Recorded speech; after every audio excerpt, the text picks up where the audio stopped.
આમ આદમી પાર્ટી આજે Surat collector office પ્રધાનમંત્રીશ્રીને એક આવેદનપત્ર પાઠવવા માટે પહોંચ્યા છે. છેલ્લા 2 વર્ષથી ગુજરાતના હીરા ઉદ્યોગની ખૂબ ભયંકર અને ખરાબ પરિસ્થિતિ છે. આ પરિસ્થિતિની અંદર છેલ્લા 1 મહિનાની અંદર જ તે કમસે કમ 50 થી વધારે રત્ન કલાકારો અને નાના વેપારીઓએ આર્થિક સંકળામણમાં આત્મહત્યા કરી છે. ત્યારે હીરા ઉદ્યોગ ખૂબ જ મહત્વનો અને સૌથી વધારે વિદેશી હુંડિયામણ રળી આપનાર ઉદ્યોગ હોવા છતાં આજે આ પરિસ્થિતિનો સામનો કરી રહ્યા હોય ત્યારે કેન્દ્ર સરકાર પાસે આમ આદમી પાર્ટીની એ માંગ છે કે હીરા ઉદ્યોગને આર્થિક પેકેજ આપવામાં આવે.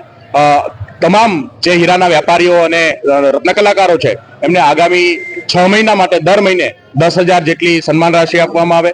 રત્ન કલાકાર કલ્યાણ બોર્ડની રચના કરવામાં આવે અને રત્ન કલાકારોનું કૌશલ્યવર્ધન અને એમના પરિવારોને મદદરૂપ થઈ શકાય એના માટેની અમારી માંગણી છે. સાથે સાથે સુરતમાં પ્રોફેશનલ ટેક્સ મહાનગરપાલિકા દ્વારા લેવામાં આવે છે. હીરા ઉદ્યોગ ઉપરથી પ્રોફેશનલ ટેક્સ નાબૂદ કરવામાં આવે જેથી કરીને આવા સમયની અંદર હીરા ઉદ્યોગ ટકી શકે અને જ્યારે સારો સમય હોય ત્યારે આ જે ઉદ્યોગ છે એ ફરીથી દેશને અને ગુજરાતના વિકાસમાં યોગદાન આપી શકે એવી આજે અમારી માંગણી લઈને અમે કલેક્ટર ઓફિસ સુધી આવ્યા છીએ.